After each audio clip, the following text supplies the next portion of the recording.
Kama wewe kweli unapenda kufanya biashara na unatamani kuanza biashara au kuwa mjasiriamali kwenye engo yoyote ile, lakini kila ukijaribu unaona ugumu, unakwama, au ndo upo kwenye position hii ambayo unatamani kuanza ujasiriamali lakini hujui pa kuanzia, sikiliza vizuri kwa makini. Hesabu zinaonyesha kwamba 90% ya watu ambao wanakuwa wajasiriamali au wafanya biashara wameingia by default. By default maana yake nini? Moja, amefukuzwa kazi; pili, hana kazi; tatu, kazaliwa kwenye familia ambayo ina mazingira magumu, haina mtu yoyote ambaye anawahi kufanya jambo kubwa, kwa hiyo yeye ndo mtu pekee kufanya. Kwa hiyo 90% ya watu ambao wanaingia kwenye ujasiriamali na biashara wameingia by default, hawana option.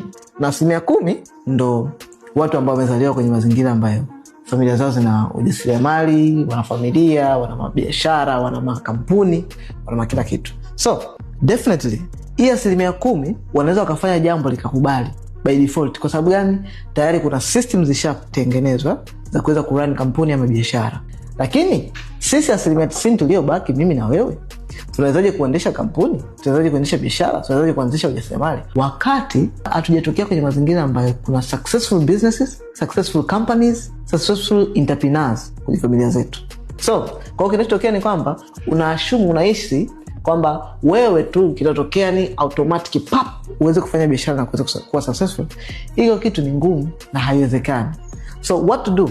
Kitu kinachofanya ushindwe kujua wapi pa kuanzia ama kinachofanya urudie kwama pale pale ni kitu kimoja. Ni hivi: hujawahi kuwa na successful company au business au biashara ama entrepreneur, alafu unategemea kuanza kitu bila kujua namna ya kukifanya, alafu una expect automatic ukifika huko utaweza tu kufanya biashara na utakuwa successful. No, lazima ujifunze. Kwa mfano, kwenye entrepreneurship, ujasiriamali, kurani kampuni, kurani biashara, kuna vitu basic lazima ujifunze. Cha kwanza, lazima ujifunze namna gani ya kuweza kujua ni biashara gani ninatakiwa nifanye kutokana na uwezo wangu, mazingira yanayozunguka, na elimu nilionayo, mtaji nilionao, resources nilizonazo, ufahamu nilionao, exposure nilionayo, na ujuzi nilionao, na kitu na experience nilionao, na kitu ninachoweza kufahamu vizuri. Hilo jambo la kwanza.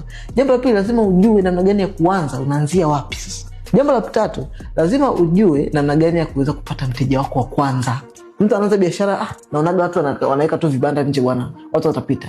Hiyo ndio nafikiri wateja utapata hela nyingi na utakuwa successful business kwa kuweza tu kufungua duka. Watu wanafungua duka na wanafunga miezi 6 ya kwanza ikishaisha. Kwa sababu gani?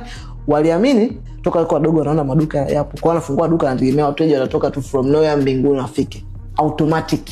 Okay, kingine lazima ujue namna gani ya kufanya marketing. Marketing ni kutafuta masoko. Watu wengi anafikiri nikifungua duka langu la nguo au la chupi, nikifungua tu nikaweka pale, wateja watakuja, nitapelekea wateja. Kumbe hajui kwamba kuna kutafuta masoko. Kwa namna gani? Moja, nauza nguo za ndani. Nguo za ndani zipi? Au navaa za watu gani? Okay, nauza nguo za ndani za kike. Okay, za kike. Unapouza nguo za ndani za kike, unalenga group gani?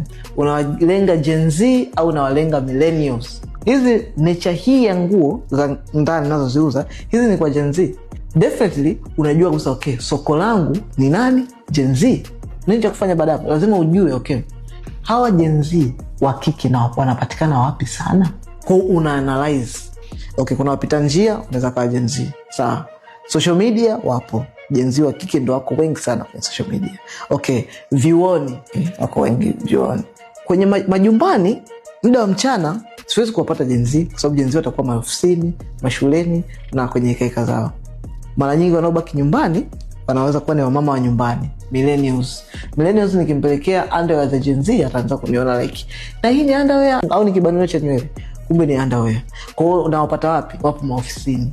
Kwa hiyo it means nikija na plan, kwa mfano nikisema nafanya door to door marketing, kwa hiyo it means kama door to door nikifanya nyumbani sitopata matokeo, nitafanya door to door inabidi nifanye maofisini.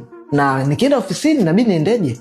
Ofisini huwezi kwenda na mtumbo umebeba hapa maunderwear yako yamekaa hivi. No. Ofisini unaenda kwanza umevaa vizuri, unanukia. Moja. Pili, unavyoenda kwenye kila ofisi ina taratibu zake na kila kitu. Kwa hiyo ofisini it means moja, inabidi uende na vitu ambavyo vitakusaidia. Moja, unaenda na business card yako. Pili, unaenda na simu yako ya mkononi. Ninavyoenda mara ya kwanza, sitegemei sana kwenda kuongea na kunegotiate biashara. Ninachoenda sana kwenda kutengeneza appointment na kutengeneza mazingira ya kuingia ndani ya ofisi na kuweza kukutana nao. Kwa hiyo it means unajua kusema okay, wasichana wengi wako wapi online? Nature ya Gen Z wanapenda vipi kupata mzigo wao? Sasa hivi Gen Z wanatumia mitandao ya jamii kuchagua ndoa zao, kuchagua nini. Kwa nikikaa kwenye social media nikahakikisha ninatengeneza uhusiano mzuri na Gen Z wakaniamini, naweza nikauza ndoa zangu nyingi kuliko kaa dukani na kufungua na kusema we are open.